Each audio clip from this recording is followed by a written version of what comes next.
Well, look at that. I am now in a new location. Well, sort of. I'm still in my own home, but I'm now out in my living room.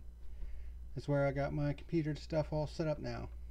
So, it's a new year, new changes, and all that good stuff. But one thing that hasn't changed um, is my review style. So let's get into it.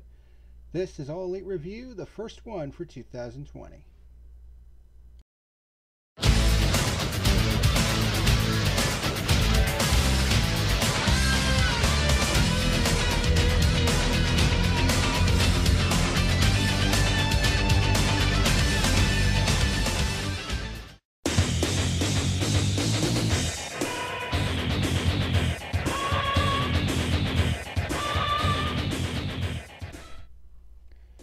What's happening, ladies and germs? This is the PackerMan, and welcome to today's edition of All Elite Review, where today we're going to be reviewing the homecoming episode of AEW Dynamite in Jacksonville, Florida. I do apologize that this is coming way later than it should have, about a week and a half late, but as I've said, I've been really busy moving shit around for the past week or so since the new year came around.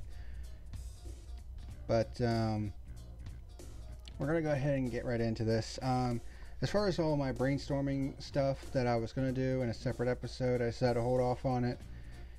And I'm going to include it as part of the Bash at the Beach review. Kind of like have it as one big review, you know what I mean? But let's go ahead and run through these real quick. Get this done and over with, because I got 2 reviews to go through. I also got to review the anniversary show in South Haven. So there you go.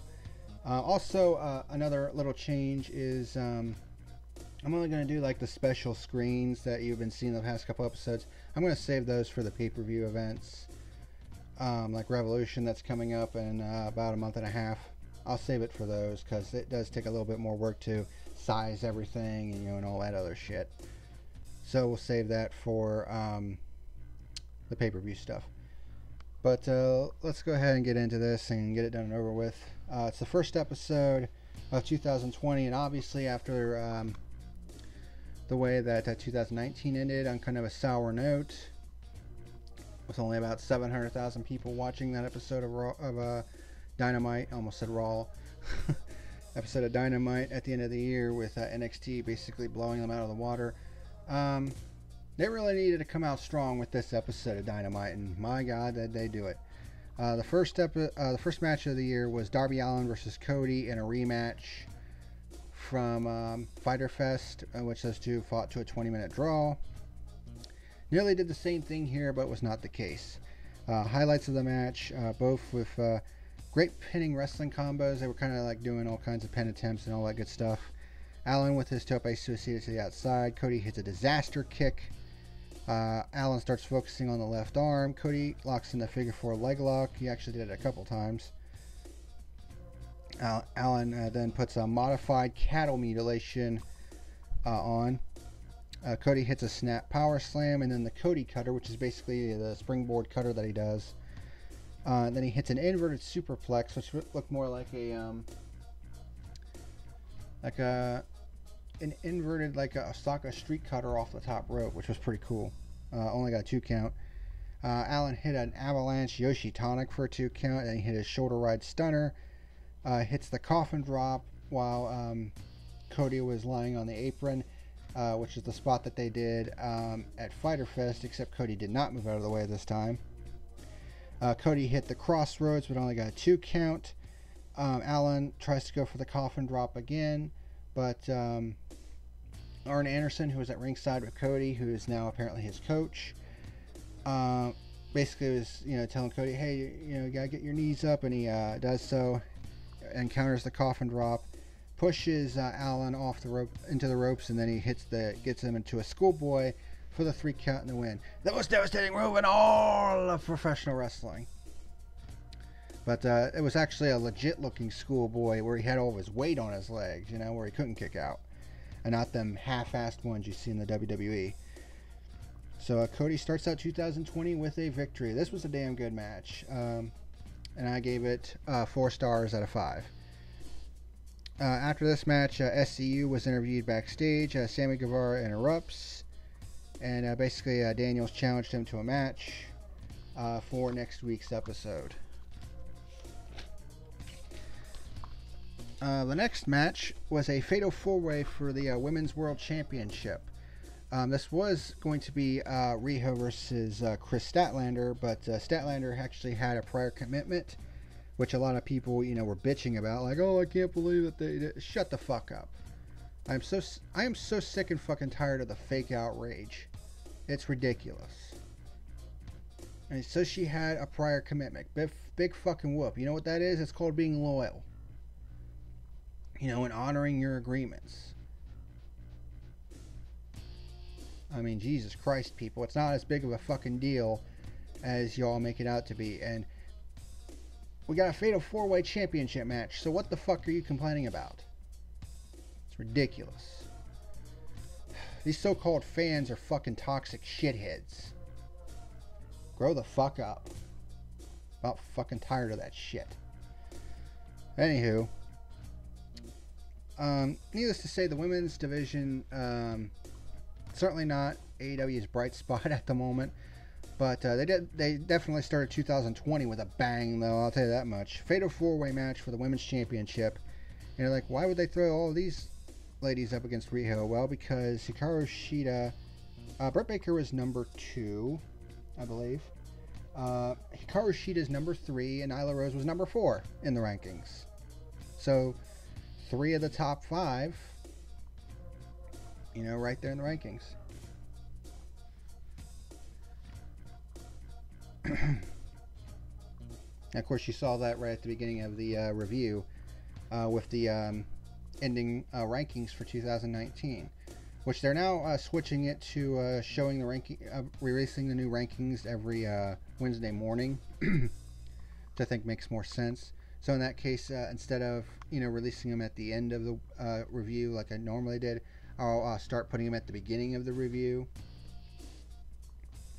So you'll know the rankings, and then also starting with Bash at the Beach, that review, I'll start keeping my own rankings again with a revised system. So slightly revised system, I should say. But anywho, you have Nyla Rose against Hikaru Shida against Dr. Britt Baker versus Riho for the Women's Championship. There were a lot of highlights coming out of this match. Nyla Rose attacks Riho preemptively.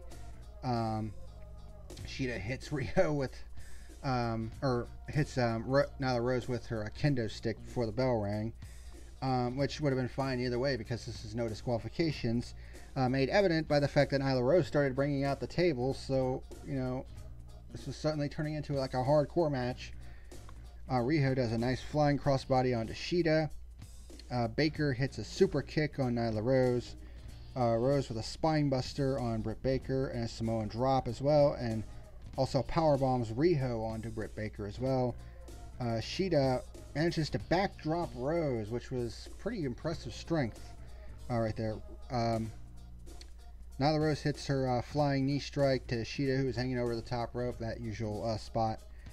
And then Nyla Rose sets up Hikaru Shida on one of the tables outside and does a senton splash through the table on Shida. Nice spot there. But as Rose was trying to get back into the ring, Riho hits her with a coup de grace on the ring apron. That had to hurt.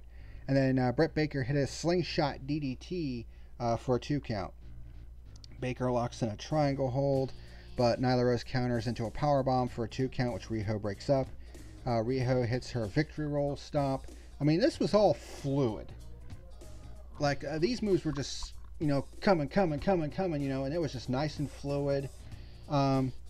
Really, hardly any botches here, really. I mean, everybody in this match really put on a great performance. Even Britt Baker, who's been hit or miss at times, I mean, she put on a damn good performance, too. This was a great performance all around by all 4. Baker hits the Fisherman Neckbreaker on Riho for a 2 count. Shida with an outside-in superplex on Britt Baker, which was impressive. And then Shida hits a suplex on Riho onto Nyla Rose, who was sitting in the corner. Rose hits a nice German suplex on Hikaru Shida, kind of a deadlift German suplex.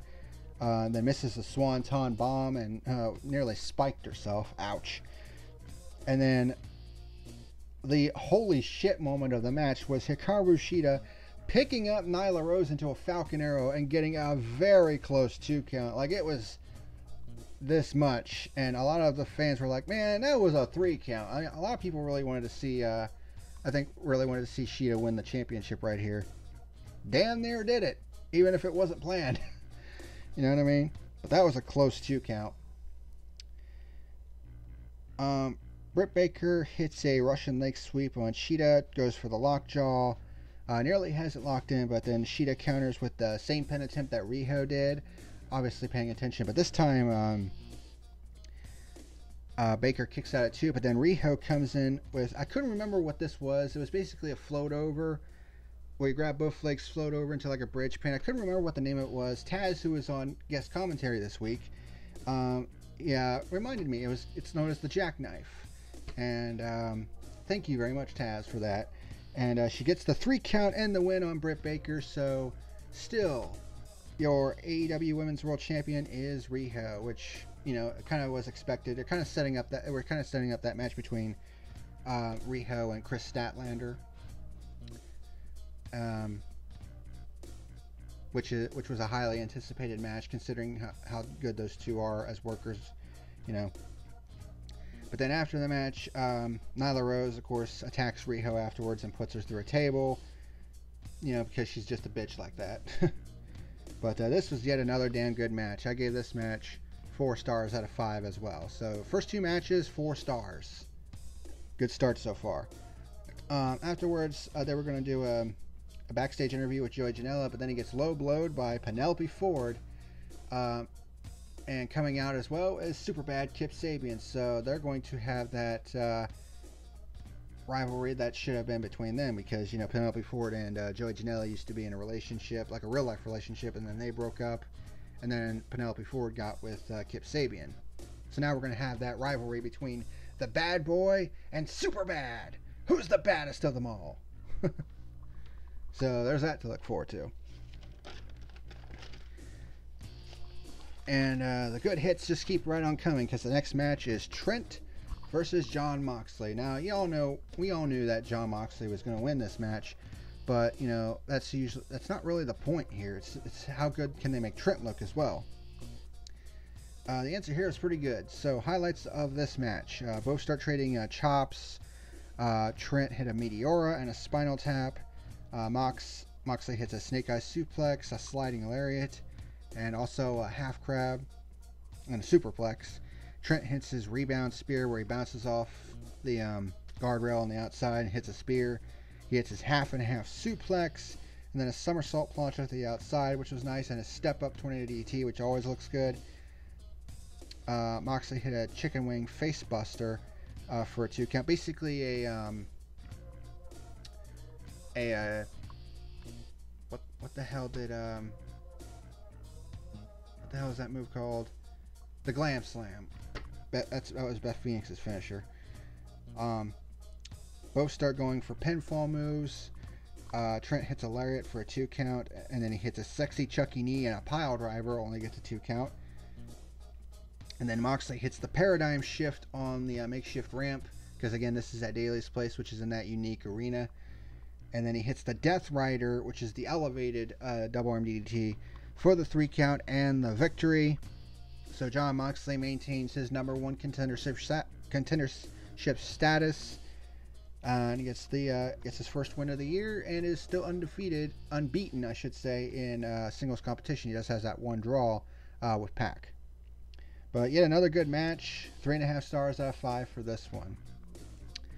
Afterwards, Sammy Guevara comes out through the crowd, and Moxley gets a chair because he thought, you know.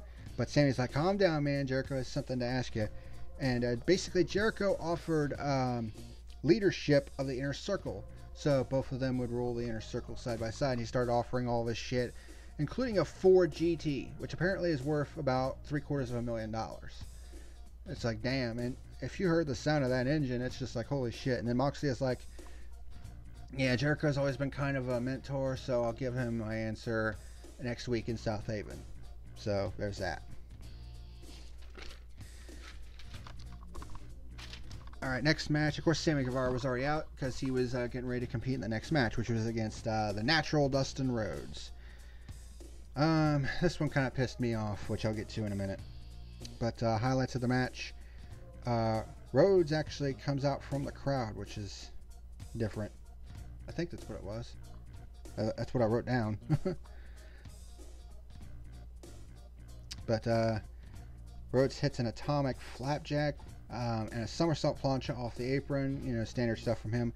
And his snap power slam. Guevara hits a slingshot drop kick. Rhodes starts working on Guevara's arm. But Guevara also hits an Asai moonsault. Dustin Rhodes hits a spine buster, kind of a double A style spine buster. Wonder where he's getting that from. Guevara hits a nice running shooting star press for a 2 count. Rhodes hits a nice Canadian destroyer on the apron, and then Jake Hager comes out and interferes. Well, he came out earlier in the match and interferes in the match. Rhodes was going to go for the Unnatural or the Golden Globes or Shattered Dreams, but Hager interferes and kicks Dustin in the balls, which allows Guevara to get the pinfall for the 3 count and the victory. Fuck that noise. I mean, interference nowadays, it just ruins the fucking match for me. I mean, I realize that, you know, Dustin Rhodes and Jake Hager still have heat because Hager is the one who, quote-unquote, broke Dustin Rhodes' arm. But why not? You need to wait to do this shit after the match. Doing this kind of shit during the match just ruins it for me. I'm sorry. I mean, this went from potentially 3 stars to my final score of 2.25 out of 5 stars. I mean, it took it down by nearly a full star. Stop with the interference bullshit. And that's something that I'm going to really tear into in the next review. For what I hope is obvious reasons. And then afterwards, MJF comes out. And of course, he said that he was going to do his, you know, stipulation shit. Which, of course, he did. And he basically laid down the law. He said that he would face Cody at Revolution, but Cody had to basically complete 3 stipulations. And these will show up on your screen right now. Here are the 3 stipulations. Cody cannot touch MJF whatsoever until Revolution. He has to go up against Wardlow in a steel cage match, which this would be the first steel cage match in AEW history. So that would be a history-making moment. And also, Cody has to endure 10 lashes, basically administrative punishment from MJF. So, those are the stipulations that MJF has laid down for Cody if Cody wants to have that match with MJF at Revolution. Then we have a couple of backstage interviews. First, Jurassic Express is interviewed. And then Riho is going to be interviewed afterwards as well. But then Britt Baker comes in, you know, basically starts verbally attacking Riho, saying, you know, I'm always here, you know, and, you know, despite the fact that I'm a wrestler, I also have my dental practice on the side. 2 things. One, this argument is kind of stupid because of the fact that, yeah, towards the end of 2019, Riho didn't appear in as many shows. But people seem to forget that she was a part of the first 7 shows that AEW has put on. You know, the first 4 pay-per-views and then the first 3 episodes of Dynamite. But apparently that gets overlooked. And not only that, in terms of number of matches, she, I believe, is tied for the most at the moment when you count the South Haven show. I believe she's tied for the most matches in the women's division that she's been a part of with Britt Baker.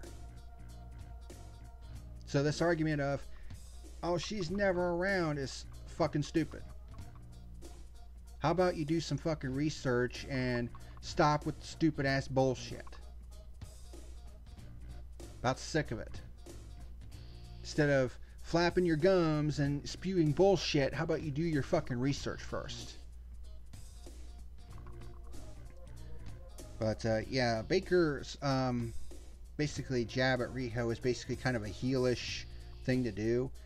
And when you tie it into what happens next week, I think it's definitely sowing the seeds for a Britt Baker heel turn. So there you go. And then we have our main event of the evening. It's a 6-man tag between the Elite, the Young Bucks and Kenny Omega against the Lucha Brothers and Pac. And Adam Page joins the commentary team, and they have those little blurbs at the top of wrestlers' nameplates, for their entrances and shit. The one for Adam Page says "has been drinking." Oh, that shit's funny.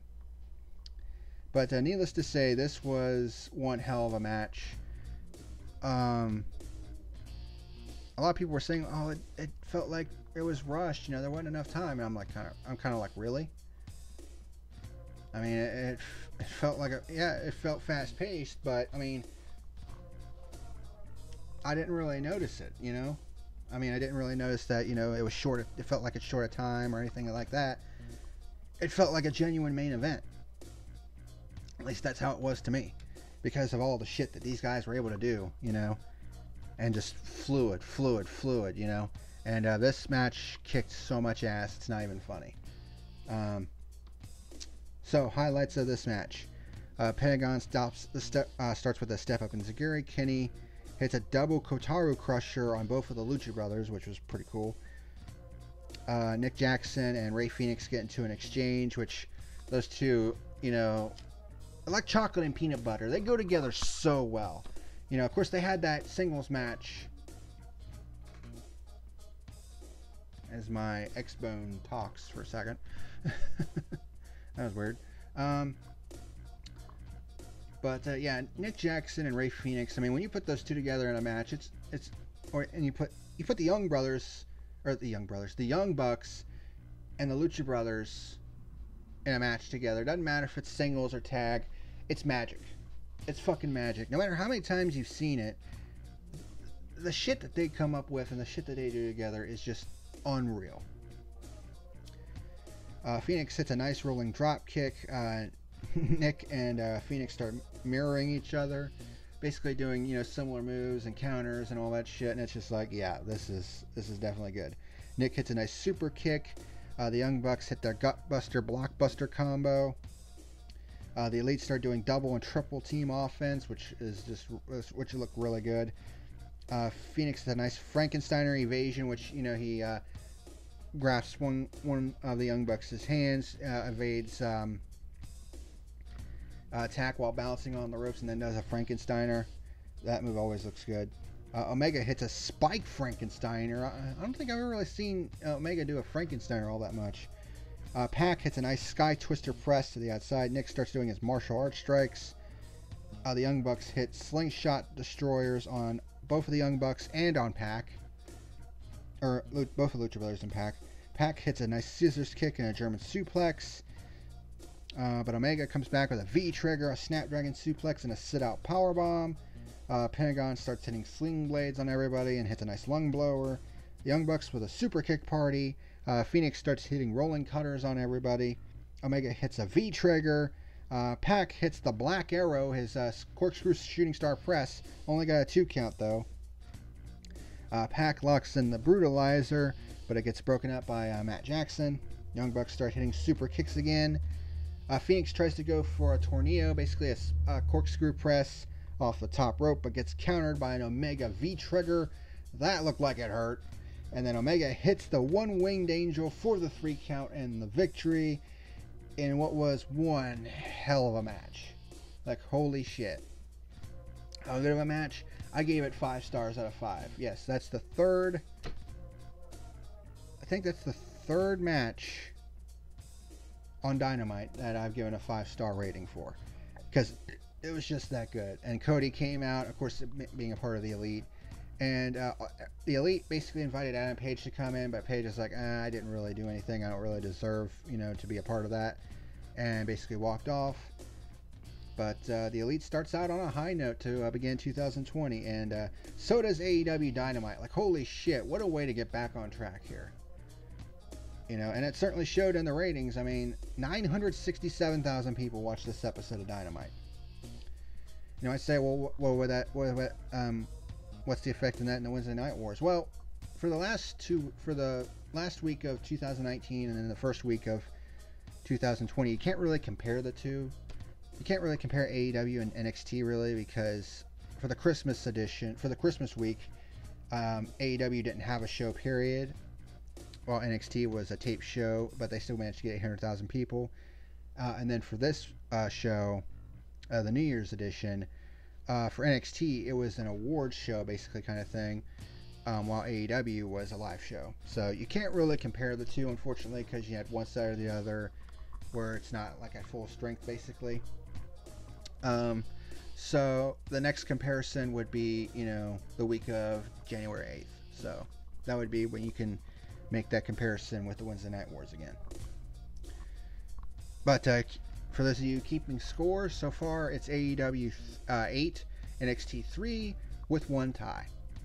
So I'm not exactly, you know, into that as much as some people is, but, you know, we'll still keep track of it just for the fuck of it, you know. But it's still, I still, you know, make the argument that, you know, it doesn't really matter because AEW and NXT are kicking ass. So it's a win-win for professional wrestling fans, because Wednesday night, as I've said before, is wrestling night. But yeah, other than, you know, the tomfuckery in the Guevara Dustin Rhodes match, this was one hell of a show. It really was.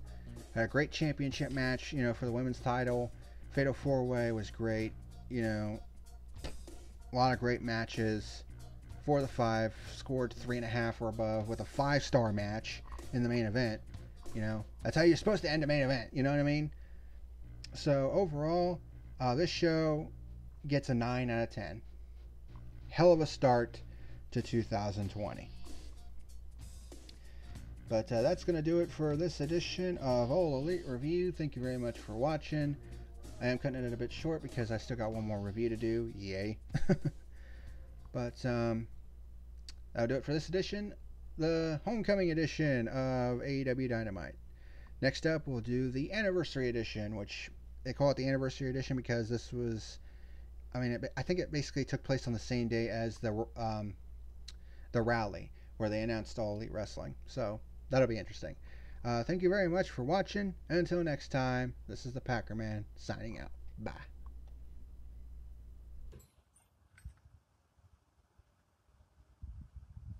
You better like and subscribe or face the consequences.